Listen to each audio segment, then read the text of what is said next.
Hello everyone, मैं हूं doctor Priyanka, practising homeopathic doctor. आज हम देखेंगे बहुत ज़्यादा कॉमनली दिखने वाला एक प्रॉब्लम। हर तीसरा इंसान इस प्रॉब्लम से जूझ रहा है। ऐसा इंसान जो इनो, जेलुसिल, एंटासिड इस पे निर्भर है। आपने गैस किया होगा, हम बात कर रहे हैं हाइपर एसिडिटी की या फिर एसिड रिफ्लक्स की। तो देखिए क्या होता है एसिडिटी, एसिड रिफ्लक्स क्यों होता है, क्या करना चाहिए और क्या है इसका ट्रीटमेंट। देखते रहिए ये वीडियो। एसिडिटी का टॉपिक के अंदर जाने से पहले हम लोग देखेंगे कि हमारा पेट कैसे बना है। वो तो बहुत सारी चीज़ों की वजह से, जैसे कि मेन रहता है ईसोफेगस, फिर रहता है स्टमक, उसके बाद रहते हैं इंटेस्टाइन्स। बट एसिडिटी जो होता है तो वो मेजरली ऊपर वाला पोर्शन जो होता है वहाँ पे होता है मेन प्रॉब्लम। तो जब हम खाना अंदर डालते हैं मुंह में तो वो जाता है ईसोफेगस। यहाँ पे एक ट्यूब स्ट्रक्चर होता है जिसे कहते हैं ईसोफेगस, जिसे हम अन्न नलिका भी बोलते हैं। तो वहाँ पे अंदर जाने के बाद वो कनेक्ट होता है एक बैग स्ट्रक्चर के जैसा, जो इतना साइज़ का रहता है, हर एक इंसान की फिस्ट के साइज़ का रहता है अप्रॉक्सीमेटली, जो जिसे कहते हैं हम लोग स्टमक। तो जब वो अन्न नलिका जो ईसोफेगस के अंदर जब खाना जाता है तो वो एकदम से पेट में या फिर स्टमक में नहीं जाता है। वो दोनों के बीच में एक वॉल्व होती है। वॉल्व मतलब जब खाना जाता है तो वो खुलती है और जैसे ही खाना अंदर जाता है बंद होती है। तो ये नेचुरल स्ट्रक्चर है वो वॉल्व का। खाना जाने के लिए खुलेगा, जैसे ही अंदर जाएगा वो वॉल्व बंद होगा।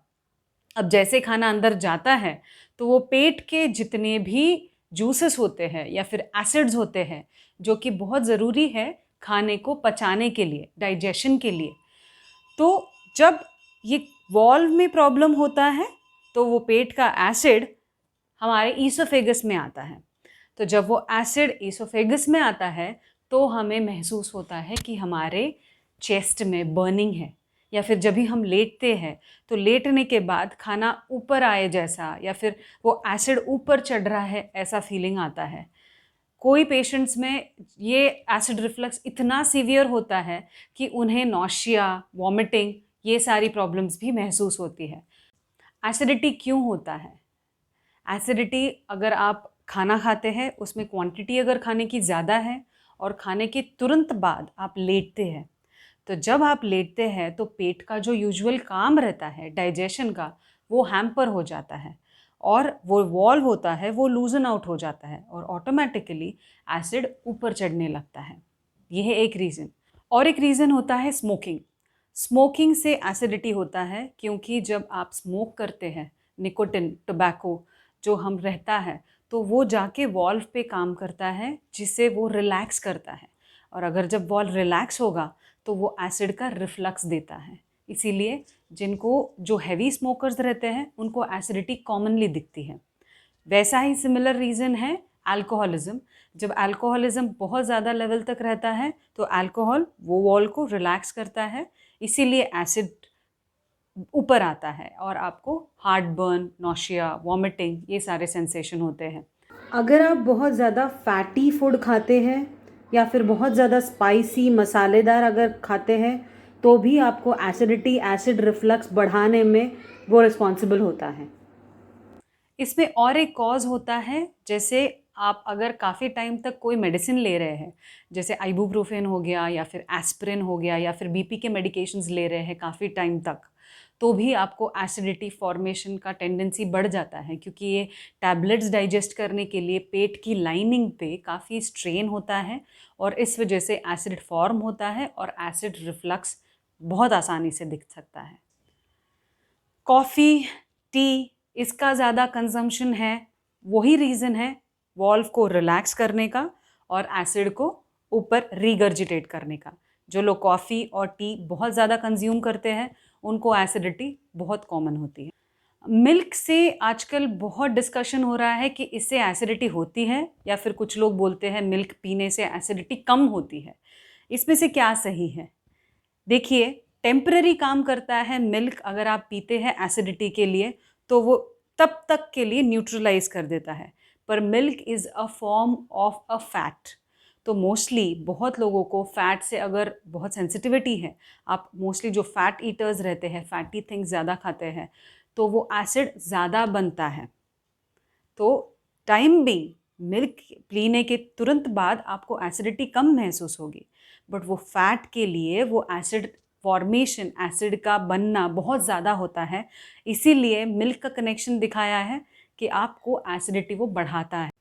एसिडिटी में लक्षण क्या क्या है? जैसे हमने शुरुआत में देखा कि यहाँ पे जलन होता है, बर्निंग होता है, हार्ट बर्न होता है। तो ये एक नहीं है, इसके साथ आपको ब्लोटिंग भी होता है। बहुत लोगों को पेट फूलने का फीलिंग आता है, गैस बहुत ज़्यादा बनता है, आपको ऐसा लगता है कि गैस स्टक हो गया है। बहुत बार गले में भी ऐसा चोकिंग फीलिंग आता है और ऐसा लगता है खाना ऊपर भी नहीं आ रहा है, नीचे भी नहीं जा रहा है।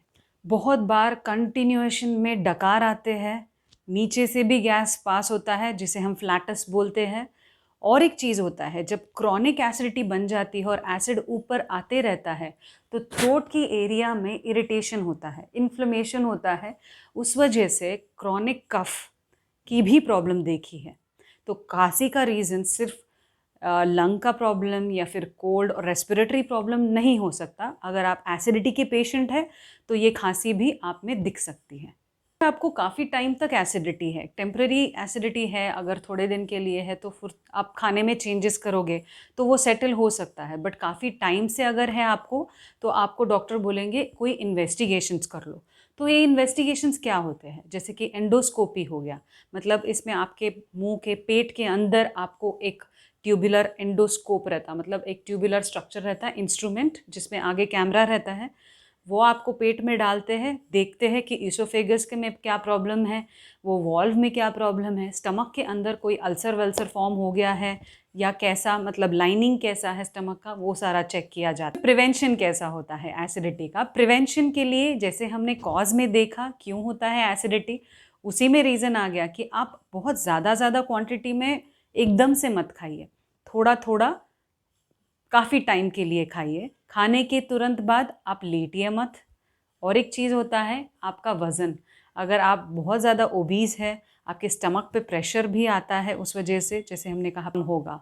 स्मोकिंग लो रोकना चाहिए, अल्कोहल ड्रिंकिंग कम करना चाहिए, तो फिर ऑटोमेटिकली एसिड फॉर्मेशन कम होगा और आपके सारे सिम्टम्स कम हो।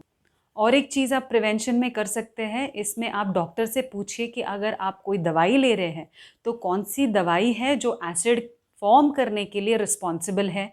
वो चीज़ आप बता सकते हैं आपके डॉक्टर को कि आप बंद कर सकते हैं या फिर कोई ऑल्टरनेटिव मेडिसिन दे सकते हैं। तो आज हमने देखा कि एसिडिटी का मेन रीज़न क्या है, मेन ट्रिगर फैक्टर्स क्या है, इसका प्रिवेंशन आप कैसे कर सकते हैं। होम्योपैथी में इसके लिए बहुत अच्छी दवाइयाँ हैं, हम लोग देते हैं एबिस या फिर फॉस्फोरस, नक्सवोमिका, बहुत सारी दवाइयाँ होती हैं। बट आप, जैसे हमने सुना या फिर बहुत सारे लोग बताते हैं कि ये डोसेजेस में ले लो, वैसा बिल्कुल ना कीजिए। आप आपके डॉक्टर को या फिर हमें भी कंसल्ट कर सकते हैं। आपकी क्वेरीज़ हम देखेंगे, आप ईमेल भी भेज सकते हैं आपके कंप्लेंट्स के साथ, नीचे लिखा होगा ईमेल आईडी, इस पे लिखिए, हम बताएंगे आपको क्या आपके लिए सही रहेगा। तो ये थी जानकारी एसिडिटी, एसिड रिफ्लक्स के बारे में। आई होप ये यूज़फुल था आपके लिए वीडियो। आपकी फ्रेंड्स के साथ ज़रूर शेयर कीजिए। अगर आपको कोई आपके रिलेटिव्स पता है, फैमिली मेम्बर्स पता है या फिर फ्रेंड्स पता है जो ये प्रॉब्लम से सफ़र कर रहे हैं, उनके साथ ये शेयर कीजिए, करेंगे। Thank you so much for watching.